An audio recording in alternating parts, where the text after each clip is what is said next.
Greetings, my fellow Americans. This isn't exactly a normal episode of the Great Montana Conspiracy Podcast. It's more of a holiday kind of excerpt, additional, addendum, whatever you want to call it.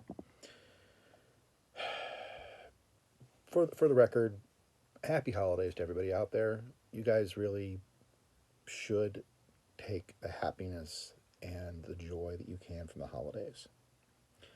Otherwise, you live in this life that I live.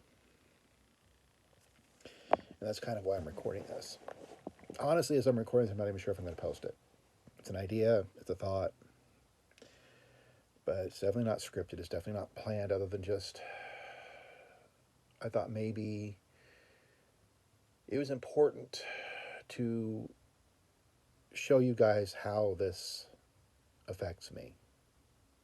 Holidays are the worst times. Holidays are awful. When everyone else is surrounded by family and friends, and they get to go out to bars and casinos and parties and everything else, I'm bound by restrictions to isolate pretty much. I stood in line today for a cold turkey dinner just so I could have some semblance of a holiday. But it didn't exactly feel traditional. This is the first year I didn't fix a turkey, didn't make a meal for anyone else because I had no one else to cook for. And I'm tired of making meals for myself. I have no one to spend the holiday with, either family or a girlfriend or anything else. In fact, this year I'm dealing with the heartbreak of someone I was interested in deciding to go back to her ex-boyfriend who treats her like garbage. And yet, he's the one she wants to be with, and I'm the one who's alone. But to be honest, that relationship was on thin grounds because she doesn't like the limitations I'm under. She has aspirations to get her daughter back, and she's fully aware that dating me can interfere with that. And I'm aware of that. In all fairness, she has addiction issues and problems that she hasn't quite got a handle on, and she doesn't want to get a handle on them, and I really don't think she's going to get her daughter back. But it was nice even having a pretend hopeful for a while. But as I said, that's pretty much gone. This time of year I struggle with suicide. Really, really bad. It's hard to go on. It's hard to get up.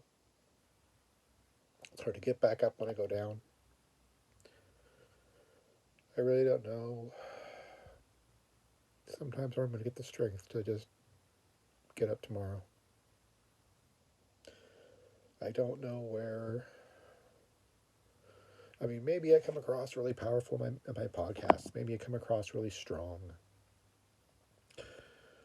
I'm passionate about what I believe in. I'm passionate in civil rights and civil liberties and civil everything. Everyone has a right to be treated equal. Everyone has a right to be seen as a person. Everyone has a right to not be committed to a crime they didn't commit. Everyone has a right to fairness and equality and justice. Real justice, not what I've been talking about in the last 3 podcast episodes. But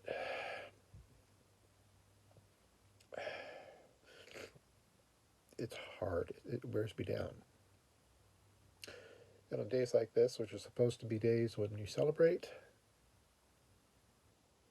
I have nothing to celebrate.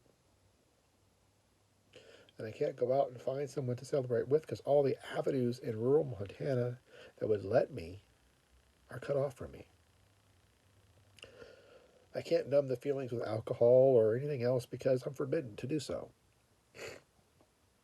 I'm not allowed to leave the area to go travel, just go somewhere, anywhere for the holiday. My options are limited to walking the streets or staying in my apartment on a holiday like this. This is the impact. This is the real impact. You can talk about civil rights and deprivations and restoration of lost rights generations old. You can talk about restoration of equality around the country. Even you can talk about reversing the false convictions out there like mine.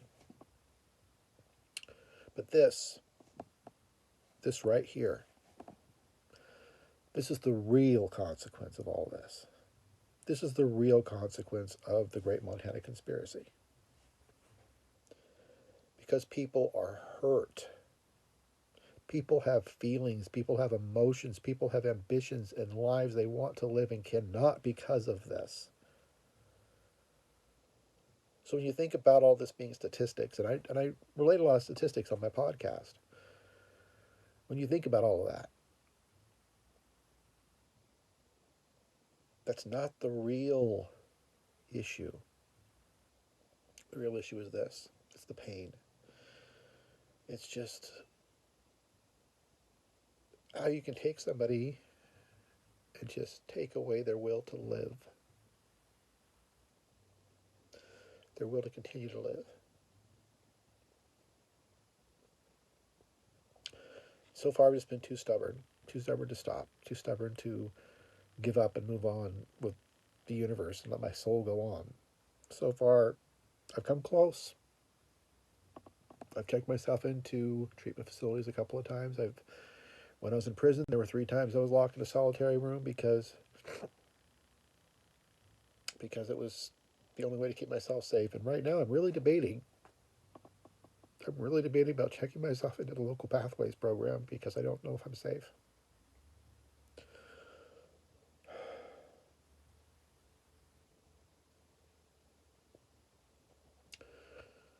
This is the cost. This is it.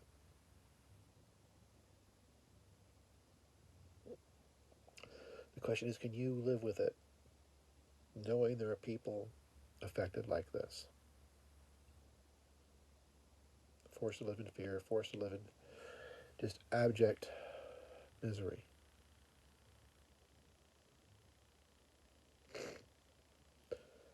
If you care, spread the information, spread the podcast, like and subscribe on YouTube, whatever. But I do genuinely hope that anyone hearing this or reading this at least has a better holiday than I'm having. Blessings to the world, blessings to my fellow Americans, and blessings to the happiness and joy that I hope you have. Because some of us don't.